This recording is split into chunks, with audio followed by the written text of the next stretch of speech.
प्रियंका गांधी वाड्रा के नाम पर बड़े फर्जीवाड़े का मामला सामने आया है। आपको बता दें कि केरल में कांग्रेस के कई विधायकों और सांसदों को ऐसे फोन कॉल आए जिनमें कॉल करने वालों ने खुद को प्रियंका गांधी के कार्यालय का अधिकारी बताते हुए राज्य मंत्रिमंडल में मंत्री पद दिलाने का दावा किया।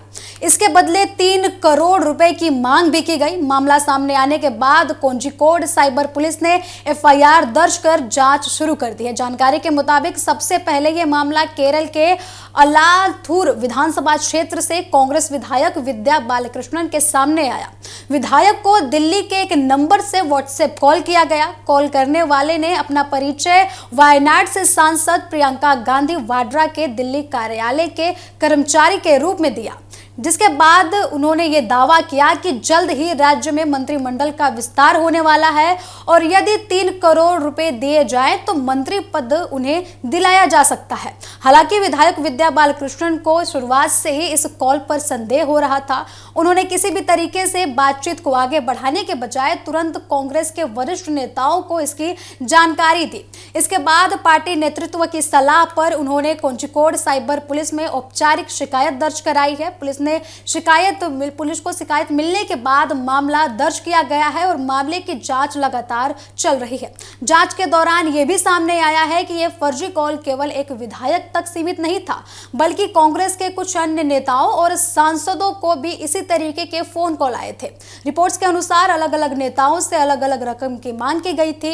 इससे आशंका जताई जा रही है कि ये किसी संगठित साइबर ठगी का गिरोह का कार्य हो सकता है, जो प्रभावशाली राजनीतिक व्यक्तियों को निशाना बनाने की कोशिश कर रहा था, उनके साथ धोखाधड़ी करने की कोशिश कर रहा था। विधायक विद्या बालकृष्णन ने मीडिया से बातचीत में कहा कि उन्हें तुरंत समझ में आ गया था कि मंत्री पद किसी पैसे के लेन देन से नहीं मिलता और ऐसी कोई प्रक्रिया नहीं होती।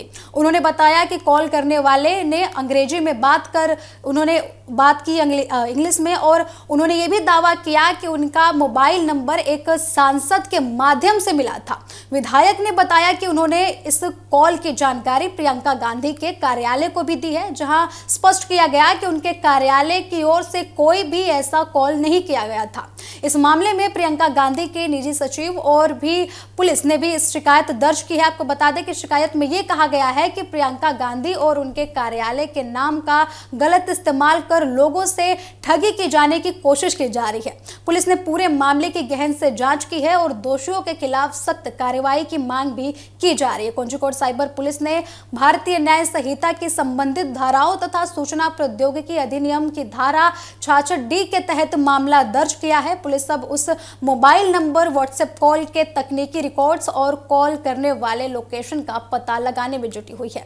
साथ ही ये भी जांच किया जा रहा है कि क्या इस तरीके के अन्य कॉल जनप्रतिनिधियों या फिर आम लोगों को भी किए गए थे। जांच एजेंसियां इस बात का भी पड़ताल कर रही हैं कि कॉल करने वाला अकेला था या फिर उसके पीछे कोई बड़ा साइबर गिरोह सक्रिय था। पुलिस डिजिटल साक्ष्यों को एकत्र कर रही है और टेलीकॉम तथा तकनीकी एजेंसियों की मदद से कॉल की उत्पत्ति का पता लगाने का प्रयास किया जा रहा है। यदि इस गिरोह के अन्य सदस्य सामने आते हैं तो उनके खिलाफ भी कानूनी कार्रवाई की जाएगी।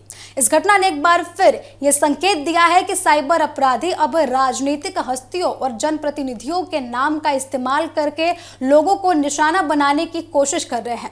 पुलिस ने लोगों से अपील की है कि किसी भी व्यक्ति द्वारा नौकरी, सरकारी पद, मंत्री पद या फिर किसी अन्य लाभ का लालच देकर धन की मांग किए जाने पर तुरंत सतर्क हो जाएं और बिना पुष्टि के किसी भी प्रकार का भुगतान न करें। किसी भी संदिग्ध कॉल या फिर संदेह की जानकारी तुरंत साइबर पुलिस को दें और उनसे सलाह भी लें।